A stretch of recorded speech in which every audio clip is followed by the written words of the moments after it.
Hey guys, Greg here on the Vinyl Rundown. Today we're doing a contest entry for Emma at 8 Vinyl Low. Congratulations to Emma for achieving over 500 subscribers in a very short time.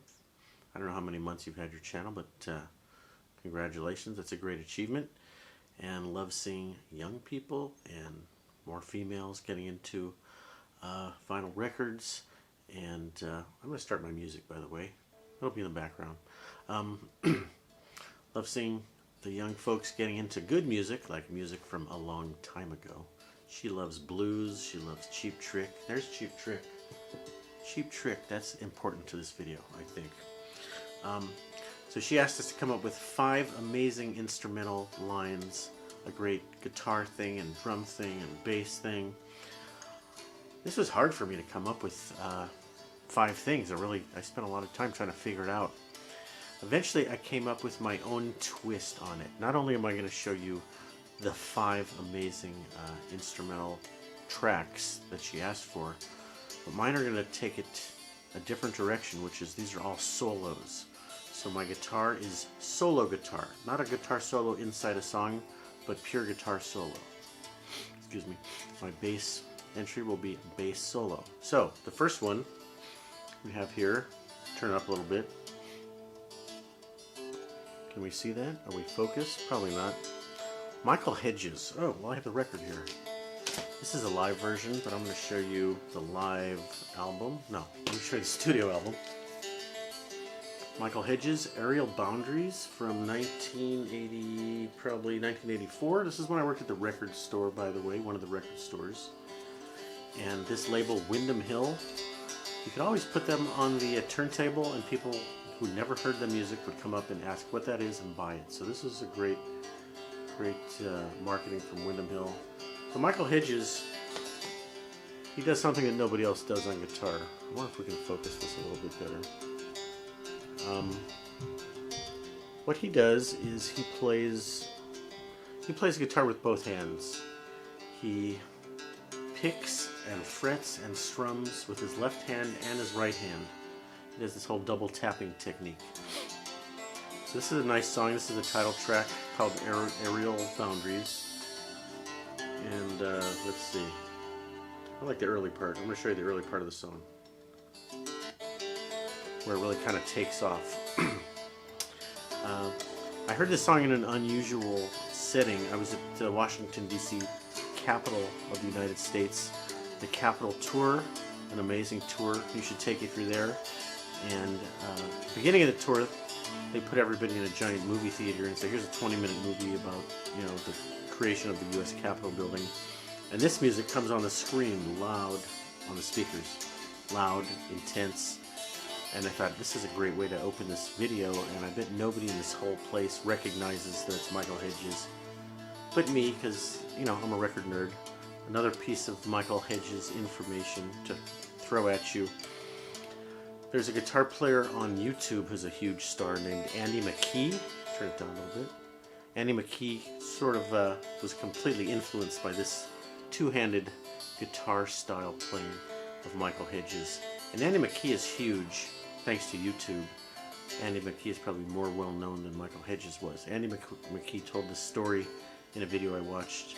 He said in 1997 he had just discovered Michael Hedges' music and was totally blown away by it, totally influenced by it, and then 3 months later Michael Hedges died in a tragic car accident. So sad to know that Michael Hedges is no longer with us.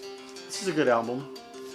It's got, let's see, he does a great version of After the Gold Rush by Neil Young, and he composes a lot of his own tunes, but he does a couple of cover tunes here and there.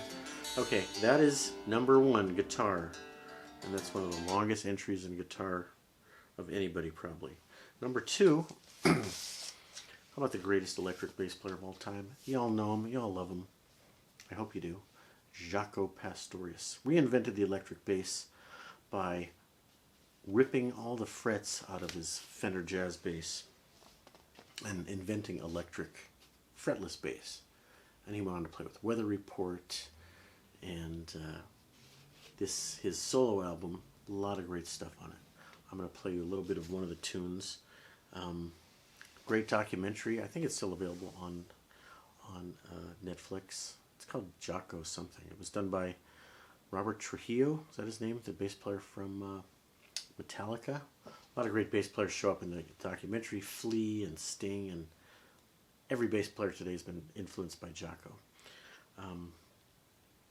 The documentary has a tragic ending, as you may know. Anyway, one of the tunes on here called Portrait of Tracy is pure instrumental, just bass. It's a great melody. Let's see if I can get it to play from the beginning. It didn't play quite at the beginning. Here we go. Yeah.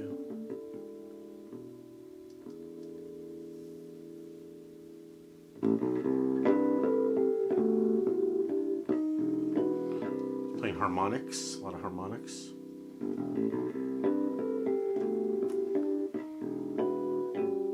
This is the intro. It picks up with the melody. I don't have a video of him playing it. That's anyway. The whole album is amazing bass stuff, but this tune is pure bass only, bass solo, and then he picks up the melody. Anyway, you all know Jaco, I hope. I'm not going to play too much of it. Okay, number 3, guitar, bass, drums. I'm going to show you something very strange here. And now, I don't have the physical media of the drum piece I'm going to play you. So I hope that doesn't violate Emma's rules. How about an album that's entirely drums? Antonio Sanchez is a Mexican-American drummer. And I think in 4 or 5 years ago, he did a complete movie score to the movie Birdman with Michael Keaton. I think that was nominated for probably some Academy Awards as a movie. His score of the movie that he composed is all drums. There's a little bit of synth padding in here, but it's 99% just drums. So an amazing feat of drum work that somebody could score an entire movie just for drums. I'm going to show you the picture. Maybe, can you see the picture? That's the movie poster from the movie Birdman. The soundtrack was nominated for all kinds of awards, like Golden Globe Award for Best Movie Soundtrack. And then the Oscars said you can't be nominated because the movie also included a few clips of classical music. And it's the director said, you know, we're going to throw some classical music in for dramatic effect here and there. And even though he composed an amazingly original score for a movie, he got kind of gypped out of a nomination for the Oscars. I'm not exactly suggesting that anybody go buy this record and listen to 40 minutes of just drums, but I would suggest you watch the movie, and while you're watching it, give a listen to the drum soundtrack, how unique and original it is.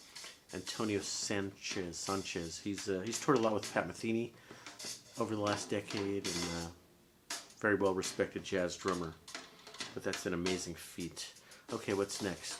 Guitar, bass, drums, vocals. Okay, again, keeping with my theme, solo. Just vocals by itself. I'm gonna play, let's see. I love this song, and I'm very glad you're gonna play it live on. Give me a second here. So, have you guys heard of Imogen Heap?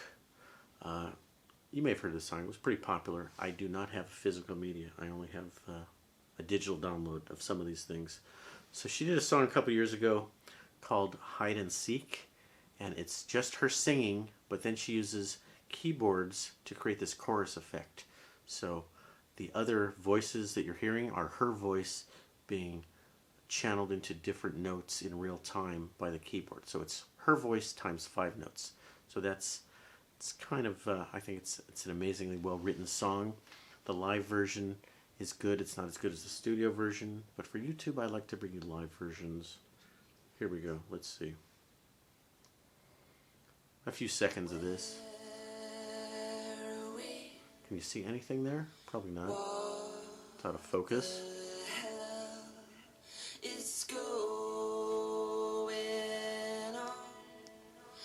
The dust has only just begun to fall.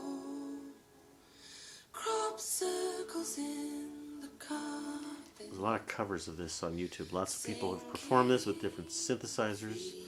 And there's even some choral groups of like 5 or 6 individual voices. The keyboard is not as intense on this live version as it is in the studio version, but I'd like to play the live versions for you guys, especially because sound check and copyright on YouTube. Okay, let's see. Number 5, freestyle. You get to pick any instrument you want, and I'm the only person who's going to choose this instrument. And you guys have never even heard of this instrument, and you don't even know it's an instrument. Bass saxophone. Most of you have only heard baritone saxophone as the lowest in the saxophone family. There is also a thing called bass saxophone, which is humongous. And I'm going to play you a clip by a guy named Colin Stetson. And he's played with a lot of big bands right now.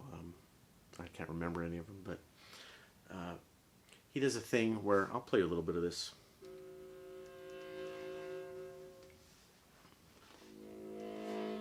You gotta see his face though when he does this.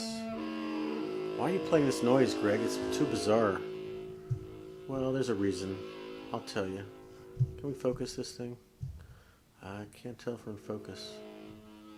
I'm gonna skip ahead a little bit. So he's going to play continuously for how many minutes? 7 minutes without appearing to take a breath. Because the amazing thing he does is this circular breathing technique in which he can inhale through the nose and play the sax through the mouth at the exact same time. So he never has to take a breath. He's breathing in his nose. Anyway, that's how circular breathing works in saxophone. That's part 1 of what he does. It's amazing. Part 2 is he sings through his mouth into the saxophone while he's playing it, like that. Singing and playing saxophone continuously for long periods of time. And it has kind of a hypnotic effect to it. He's an amazing player. He plays other instruments, other sizes of saxophone, but